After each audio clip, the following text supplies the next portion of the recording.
Hello student and welcome to the chemistry online classes, and in this video I am going to teach you and starting the chapter number 1 of chemistry from class 12th.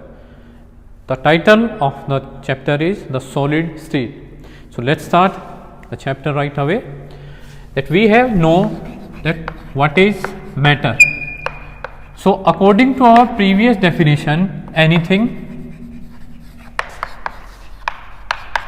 that has mass and occupies space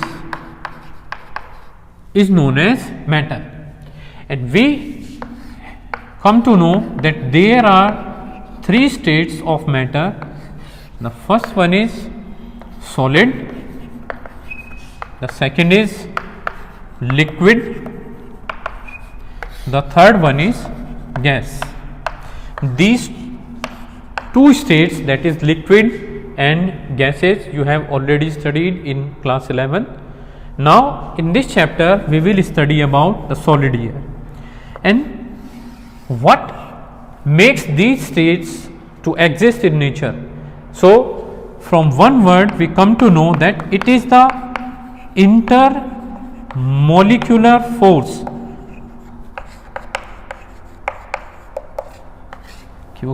It is the intermolecular force that helps a matter to exist in solid, liquid or gaseous state. If the intermolecular force is larger, as in case of solid, then it will exist as a solid, and if it is the intermolecular force is intermediate, then it will exist as a liquid, and if intermolecular force is negligible, then we can say that the state of that particular matter is gaseous form. So, and what are intermolecular force? That we know that all the matters are made up of some constituent particles, and these constituent particles can be ions, atoms, molecules. ये जो constituent particles हैं वो ions, atoms या molecules हो सकते हैं. अभी तक हमने जो शुरू किया है वो एक केमिस्ट्री में सॉलिड स्टेट चैप्टर शुरू किया है. उसके अकॉर्डिंग हमें पता है जो मैटर होता है वो anything that has mass and occupied space is known as matter. और मैटर जो है वो तीन स्टेट में एग्जिस्ट करता है, सॉलिड, लिक्विड और गैस, और उनके एग्जिस्ट करने के लिए जरूरी होती है उनके बीच में लगने वाली इंटरमोलिकुलर फोर्स. जितनी ज़्यादा इंटरमोलिकुलर फोर्स होगी उतना वो सॉलिड में एग्जिस्ट करेगा, जितनी कम इंटरमोलिकुलर फोर्स होगी वो गैसेज में होगा, और बीच की अगर इंटरमोलिकुलर फोर्स होती है तो वो लिक्विड में एग्जिस्ट करता है. Then we come to know that all the matter is made up of some constituent particles. These constituent particles can be ions, atoms and molecules. So it is the force. Okay, let us consider these spheres as some molecules here. So it is the force between these molecules. कि जो force इन दो molecule के बीच में लग रही है उसी को हम क्या बोल देते हैं? इंटरमोलिकुलर फोर्स बोल देते हैं. इसको हम M1 कंसिडर कर लेते हैं, मॉलिक्यूल 1, इसको M2. तो ये जो होती है फोर्स वो इंटरमोलिकुलर फोर्स है. जितनी ज़्यादा स्ट्रॉन्ग होगी उतना ही वो सॉलिड, लिक्विड या गैस होता है, उतना ही ज़्यादा सॉलिड होगा. अगर कम है तो लिक्विड होगा और उससे कम है तो वो गैस में होता है.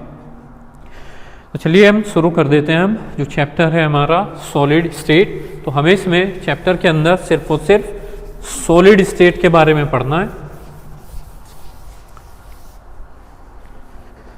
तो what are the different features of solid state? तो हम सबसे पहले शुरू कर लेते हैं इसके इंटरमोलिकुलर फोर्स के बेसिस पे. तो इसकी जो इंटरमोलिकुलर फोर्स है वो क्या होगी? लार्ज होती है. अगर हम मॉलिक्यूल के स्पेस की बात करते हैं कि इंटर मोलिकुलर स्पेस क्या होगा? बिल्कुल लीस्ट होगा, यानी कम से कम होता है. इसमें इंटरमोलिकुलर स्पेस जो होगा वो बहुत कम होगा. और इससे पहले अगर हम कुछ ध्यान दें तो हमने हमेशा से इसकी एक डेफिनेशन पढ़ी है कि solids are having definite shape and volume, यानी इसकी जो शेप और वॉल्यूम होती है वो दोनों क्या होते हैं इसके अंदर डेफिनिट होती है, यानी इनका एक स्पेसिफिक स्ट्रक्चर होगा और स्पेसिफिक स्पेस होगा जिसको ये ऑक्यूपाई कर सकते हैं। फिर इसमें जो कॉन्स्टिट्यूएंट पार्टिकल्स होते हैं, जनरली इस तरीके के जो कॉन्स्टिट्यूएंट पार्टिकल्स होंगे, अभी हमने इससे पहले भी पढ़ा था, वो कौन से हो सकते हैं इसके अंदर, एटम्स हो सकते हैं, मॉलिक्यूल्स हो सकते हैं, एटम्स भी हो सकते हैं या मॉलिक्यूल्स हो सकते हैं या आयंस हो सकते हैं। अब क्योंकि इनके अंदर बहुत कम इंटरमॉलिक्यूलर स्पेस होता है तो ये सॉलिड्स क्या होंगे, लीस्ट कंप्रेसिबल होंगे। सॉलिड्स क्या होंगे, लीस्ट कंप्रेसिबल, यानी इनको दबाया नहीं जा सकता है। और जो रिजिड होते हैं या हम ये कह सकते हैं कि ये जनरली इनकंप्रेसिबल होते हैं, यानी इनको बिल्कुल भी कंप्रेस आप नहीं कर सकते हैं। And the last factor is कि we can say that the solids are rigid. Rigid means they are unable to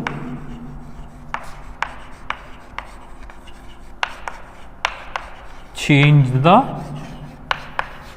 structure, कि उनका जो सॉलिड का स्ट्रक्चर होता है वो बिल्कुल भी चेंज नहीं हो सकता है, तो इसी वजह से हम इसे क्या बोल देते हैं, रिजिड कह देते हैं। तो सॉलिड को हमें जो डेफिनेशन है, कुछ फीचर्स हैं कि solids have definite shape and volume, यानी सॉलिड्स में जो शेप होगी और वॉल्यूम होती है वो हमेशा डेफिनिट रहती है, means it is not going to change. Then the second is कि intermolecular forces are so large that they are having negligible intermolecular space, and if they are not having intermolecular space then they are incompressible. So incompressibility means कि on application of pressure we are not going to compress them, कि अगर हम pressure apply कर रहे हैं तो ये further compress नहीं होता, इसी वजह से हम इसे इनकम्प्रेसिबल कह देते हैं। एंड द कॉन्स्टिट्यूएंट पार्टिकल्स जो एटम्स और मॉलिक्यूल्स होते हैं वो एक डेफिनिट ऑर्डर में अरेंज रहते हैं इसके अंदर, और इसके अलावा जो सॉलिड्स होते हैं उन्हें हम रिजिड बोला जाता है। Now according to the concept of chapter, the solids can be classified into two different types. Okay, let's clear the board first.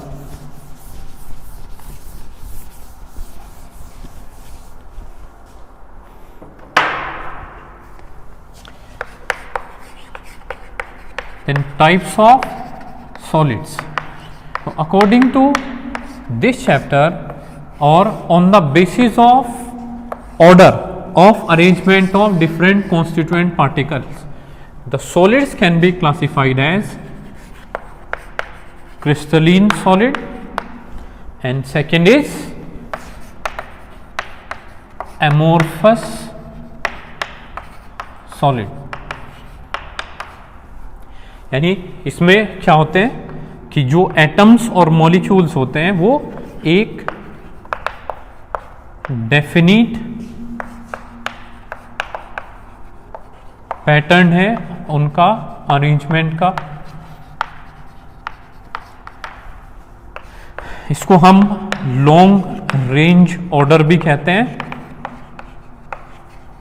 इसको हम इस डायग्राम से समझने की कोशिश करते हैं कि जैसे अगर हम एक सॉलिड के ये कॉन्स्टिट्यूएंट पार्टिकल, हर एक एंड को एक कॉन्स्टिट्यूएंट पार्टिकल अगर हम कंसीडर कर लेते हैं इसके अंदर,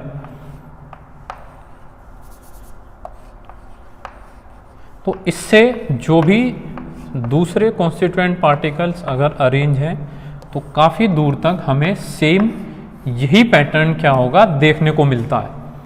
तो if we see the pattern, यानी well arranged constituent particles are there in crystalline, तो इस वजह से इनका जो पैटर्न होगा वो लॉन्ग रेंज ऑर्डर भी कहते हैं हम। इनका जो मेल्टिंग पॉइंट होता है वो शार्प मेल्टिंग पॉइंट होगा, यानी जो मेल्टिंग पॉइंट है वो बहुत ज़्यादा शार्प होता है। एंड एमोर्फस सॉलिड के अंदर क्या होता है, एमोर्फस में हमें पता है कि दे आर हैविंग